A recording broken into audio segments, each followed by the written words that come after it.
Hello दोस्तों, नमस्कार। आप सभी का स्वागत है आपके अपने YouTube channel current affairs magic में। और आज हम बात करने वाले हैं 29 अगस्त के करंट अफेयर्स की। हमारा पहला क्वेश्चन है कि एसबीआई म्यूचुअल फंड के नए एमडी और सीईओ कौन बने हैं। तो जो एसबीआई म्यूचुअल फंड है उसके जो नए एमडी और सीईओ हैं वो विजय टॉन्स को बनाया गया है और ये स्थान लेंगे अश्वनी भाटिया का।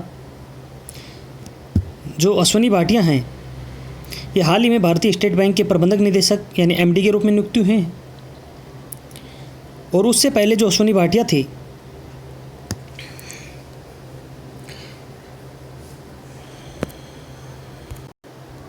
वो एसबीआई म्यूचुअल फंड के एमडी और सीईओ थे। अब ये बन गए हैं प्रबंधक निदेशक और इन्होंने स्थान लिया है पीके गुप्ता का। रजनीश कुमार हैं, ये एसबीआई बैंक के अध्यक्ष हैं। और एसबीआई म्यूचुअल फंड की जो स्थापना है वो जून 1987 को हुई थी और इस फंड का जो हेडक्वार्टर है वो है मुंबई, महाराष्ट्र में। हमारा अगला क्वेश्चन है कि क्रिकेट ड्रोना पुस्तक किसके ऊपर लिखी गई है। तो ये एक प्रसिद्ध कोच थे वासुदेव जगन्नाथ परंजय यानी कि वासु परंजय, इनके ऊपर यह क्रिकेट बुक लिखी गई, क्रिकेट ड्रोना। और ये 2 सितंबर 2020 को विमोचन इसका किया जाएगा। और यह जो पुस्तक है वासुदेव जगन्नाथ परांजय के बेटे और वर्तमान राष्ट्रीय चयनकर्ता जतिन परांजय के साथ मिलकर क्रिकेट पत्रकार आनंद वासु के द्वारा यह लिखी गई है और इसे पेंगुइन के द्वारा प्रकाशित किया गया है। और ये जो पुस्तक है इसके अंदर गावस्कर, तेंदुलकर, राहुल द्रविड़ और रोहित शर्मा जैसे भारत के महान क्रिकेटरों के कैरियर को आगे बढ़ाने में परांजय के प्रभाव के बारे में यहाँ पर बताया गया है। हमारा अगला क्वेश्चन है कि युवाओं के लिए लिबर्टी सेविंग अकाउंट सेवा की शुरुआत किस बैंक के द्वारा की गई है। तो यह की गई है एक्सिस बैंक के द्वारा। और एक्सिस बैंक ने युवाओं को डिजिटल इच्छुक भारतीयों की बदलती जीवन शैली है उनकी ज़रूरतों को पूरा करने के लिए लिबर्टी सेविंग अकाउंट शुरू किया है। और यह प्रतिवर्ष 20,000 रुपये के अस्पताल नकदी बीमा कवर प्रदान करता है जो कोविड-19 के तहत किए गए अस्पताल के खर्चों को भी कवर करेगा। यहाँ पर मिनिमम जो बैलेंस है ग्राहकों को प्रति माह 25,000 रुपये का न्यूनतम बैलेंस बनाए रखने या लिबर्टी डेबिट कार्ड या बचत खाते, नेट बैंकिंग, एक्सिस मोबाइल या यूपीआई यूनिफाइड पेमेंट इंटरफेस के माध्यम से जीवन शैली की ज़रूरतों पर हर महीने उतनी ही राशि खर्च करने की अनुमति भी यह देता है। वार्षिक बचत और अलाउंस की बात करें तो 15,000 रुपये की वार्षिक बचत यह प्रदान करता है। और यह 1 वर्ष से 4 बार हवाई अड्डे के लाउंज में उपयोग की गई सुविधाएं भी प्रदान करता है। एक्सिस बैंक का हेडक्वार्टर मुंबई, महाराष्ट्र में स्थित है। इसके एमडी और सीईओ है अमिताभ चौधरी और इसकी जो टैगलाइन है वो है बढ़ती का नाम जिंदगी। हमारा अगला क्वेश्चन है कि light stone global fund LGT की ओर से लाइट स्टोन फंड ऐसे के द्वारा कुछ एक्टिविटी हिस्सेदारी के अधिग्रहण को किसने अपनी मंजूरी दे दी है।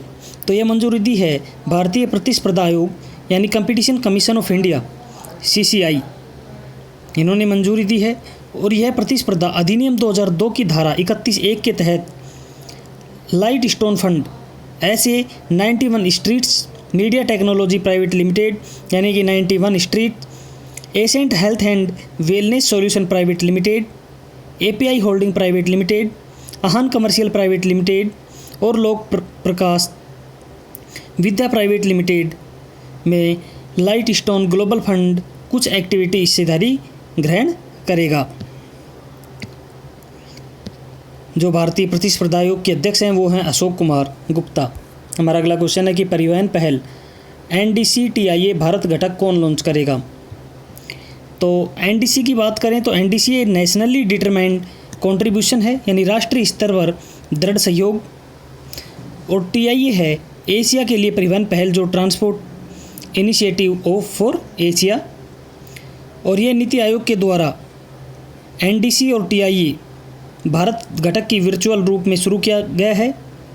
और यह भारत में गैर कार्बनीकृत परिवहन है जो उनके लिए हितधारकों के लिए संवाद मंच की शुरुआत भी करेगा।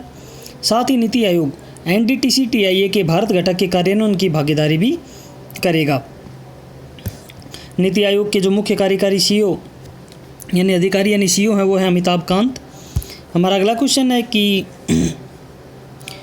विक्रेता निष्पादन मूल्यांकन प्रणाली किसके द्वारा विकसित की गई है या किसने विकसित किया है। तो ये क्या है, NHAI यानी भारतीय राष्ट्रीय राज्य मार्ग प्राधिकरण। इसने अपने कंसल्टेंट्स, ठेकेदारों और रियासतों के लिए एक पारदर्शी और व्यापक निष्पादन रेटिंग प्रणाली बनाने के लिए विक्रेता निष्पादन मूल्यांकन प्रणाली इन्होंने विकसित की है। इसके अलावा NHAI ने विभिन्न NHAI परियोजनाओं के लिए विक्रेताओं के प्रदर्शन को ट्रैक करने के लिए विक्रेताओं के पोर्टल आधारित उद्देश्य मूल्यांकन की भी शुरुआत इन्होंने की है। हमारा अगला क्वेश्चन है कि किसने इंक्यूबेशन सेंटर स्थापित करने के लिए VSSUT के साथ समझौता किया है। जो VSSUT है ये वीर सुरेंद्र साई प्रौद्योगिकी विश्वविद्यालय है और इसने समझौता किया है भारतीय अंतरिक्ष अनुसंधान संगठन यानी इसरो के। और इन दोनों ने अंतरिक्ष अनुसंधान को बढ़ावा देने के लिए अपनी तरह का पहला नवाचार और incubation centre VSSUT space innovation centre स्थापित करने के लिए समझौता ज्ञापन इन्होंने किया है। इसरो और VSSUT हाई एंड सिमुलेशन उपकरण, स्टैटिक प्रशिक्षण सुविधा और ठोस प्रणोदन अनुसंधान प्रयोगशाला जैसी लघु परीक्षण सुविधाएं विकसित करने के लिए यहाँ पर सहयोग करेंगे और स्केल डाउन मॉडल के लिए यहाँ पर परीक्षण सुविधाओं की स्थापना भी की जाएगी। इसरो के अध्यक्ष हैं KS शिवन और इसका हेडक्वार्टर बेंगलोर कर्नाटक में स्थित है। VSSUT के जो कुलपति हैं वो अटल चौधरी हैं और इसका हेडक्वार्टर संबलपुर उड़ीसा में स्थित है। हमारा अगला क्वेश्चन है कि महिला समानता दिवस 2020 में कौन सी वर्षगांठ मनाई जा रही है। तो यह मनाई गई 26 अगस्त को 100वीं वर्षगांठ और अमेरिका में 26 अगस्त को अमेरिकी महिलाओं को मिले मतदान के संवैधानिक अधिकार को चिन्हित करने के लिए महिला समानता दिवस की 100वीं वर्षगांठ यहाँ पर मनाई गई है। और महिला समानता दिवस को महिला सशक्तिकरण के बारे में जागरूकता और को प्रोत्साहित करने और फैलाने के लिए दुनिया भर में यह मनाया जाता है। अगर महिला मानव संसाधन के इतिहास के बारे में बात करें तो अमेरिकी संविधान के 19वें संशोधन में 1920 में अपनाया गया और यह कानून अमेरिका के नागरिकों के लिंग के आधार पर मतदान के अधिकार को ख़त्म करता था। और महिला समानता दिवस पहली बार 1972 में मनाया गया था और राष्ट्रपति रिचर्ड निक्सन ने इस दिन पहली आधिकारिक घोषणा की थी। तब से प्रत्येक वर्ष 26 अगस्त को महिला समानता दिवस के रूप में मनाया जाता है। हमारा अगला क्वेश्चन है कि संस्कृति मंत्रालय ने कितने नए एशियाई सर्किलों की घोषणा की है। यानी जो संस्कृति मंत्रालय है उसने कितने ASI नए सर्किलों की घोषणा की है। तो हमारे जो केंद्रीय संस्कृति और पर्यटन राज्य मंत्री हैं प्रहलाद सिंह पटेल, इन्होंने भारतीय पुरातत्व सर्वेक्षण के 7 नए सर्किलों की घोषणा की है। 7 और ये 7 नए सर्किल के साथ मंत्री ने कर्नाटक के हम्पी मिनी सर्किल को पूर्ण सर्किल में बदलने की घोषणा भी इन्होंने की है। ये 7 सर्किल इस प्रकार हैं: तमिलनाडु में त्रिची, पश्चिम बंगाल में रायगंज, गुजरात में राजकोट, मध्य प्रदेश में जबलपुर, उत्तर प्रदेश में झांसी और उत्तर प्रदेश में मेरठ और कर्नाटक में हम्पी।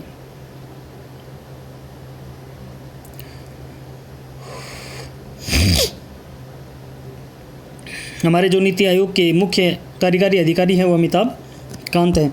हमारा अगला क्वेश्चन है कि भारत वियतनाम संयुक्त आयोग की कौन सी वर्चुअल बैठक का आयोजन हुआ है। तो व्यापार और आर्थिक, वैज्ञानिक और तकनीकी सहयोग पर भारत वियतनाम संयुक्त आयोग की जो 17वीं बैठक थी उसका वर्चुअली आयोजन किया गया है। कौन सी थी? 17वीं। और इसके अंदर वर्चुअली बैठक की जो सह अध्यक्षता है वो विदेश मंत्री डॉक्टर S जयशंकर और उनके समकक्ष वियतनामी फाम बिन मिन ने की थी। और 17वीं बैठक में भारत वियतनाम व्यापक रणनीति साझेदारी में हाल ही में घटनाक्रम पर विचार विमर्श शामिल किया गया है। बैठक के दौरान दोनों देशों में आर्थिक और रक्षा क्षेत्र में सहयोग को नई गति जोड़ने की मंजूरी भी दी है। और इसके अलावा दोनों देशों ने असैन्य परमाणु ऊर्जा, अंतरिक्ष, समुद्री विज्ञान और नई प्रौद्योगिकियों जैसे उभरते क्षेत्रों में घनिष्ठ सहयोग का पता लगाने का भी यहाँ पर सहमति जताई है। तो धन्यवाद दोस्तों, आज के लिए इतना ही। हम मिलते हैं नए वीडियो में नए अपडेट के साथ। तब तक पढ़ते रहिए, बढ़ते रहिए और आपके अपने YouTube channel current affairs magic को सब्सक्राइब करना ना भूलें। धन्यवाद।